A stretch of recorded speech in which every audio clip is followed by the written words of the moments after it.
All right, we have a weather watch alert as heavy rain is falling across Connecticut tonight and will continue tomorrow.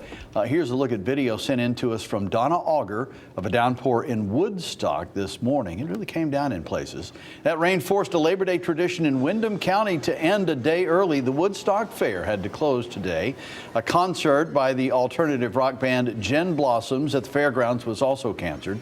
The Goshen and Haddam Neck fairs actually had their final days today. So I don't know if it was dry or wet there, but it didn't stop them. All right, meteorologist Ryan Breton joining us now with another look at the forecast.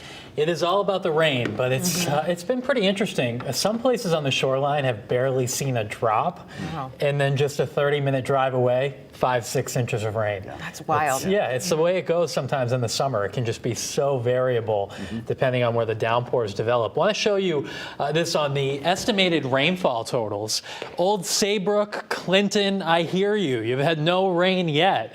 But just a short drive away, Norwich, Jewett City, over to Griswold, 4, 5, 6 inches of rain. The Hartford area hasn't had much either, 1/4 to 1/2 an inch, but there is some heavier rain in western Connecticut that's now going to begin moving east. So I think the places that haven't seen a whole lot will start to catch up as we go through the night. Eastern Connecticut, the light greens are light rain, which we can handle. It can run off easily. It's not like when it pours and the ground just can't handle it, which is what happened earlier. Still some pretty persistent downpours around Route 1 and 95 in the Mystic area over to Stonington as well. New Haven, we have some light rain and drizzle in the city, but just to the north around Hamden, looks like a little downpour is trying to flare up, and this is headed up 91 up toward Wallingford at the moment.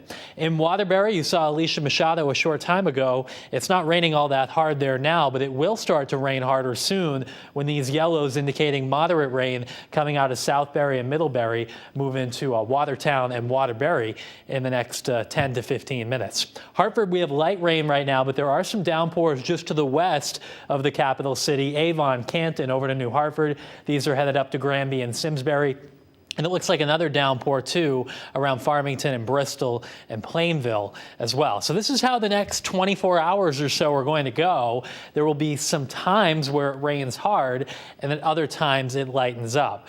As long as we get enough of a balance between the two, we should be able to handle the rain. But it's when you get hours of the real driving heavy rain that flash flooding is a concern. And as we've seen in eastern Connecticut, it can total up to 5, 6, 7 inches in just a short period of time.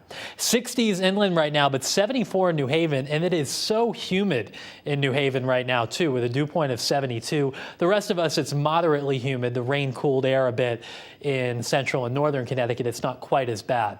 So this front is just sitting over southern New England, and waves of rain are going to come up along it tonight into the day tomorrow as well. So periods of rain will continue, a flood watch up for tonight and tomorrow, and there will be periods of heavy rain for your morning commute. I want to show you some fresh model data that just came in, and this is actually honing in on more of the western side of the state getting the heavier rain tomorrow morning. Sometimes these downpours can be a little bit random, but this is some good news for eastern areas. The rain tomorrow here may be a little bit lighter, while it might be heavier in a place like Waterbury or into Litchfield and perhaps even New Haven at times during the day of tomorrow before it lightens up tomorrow evening. Here are the rainfall estimates from that model, and look at the difference here.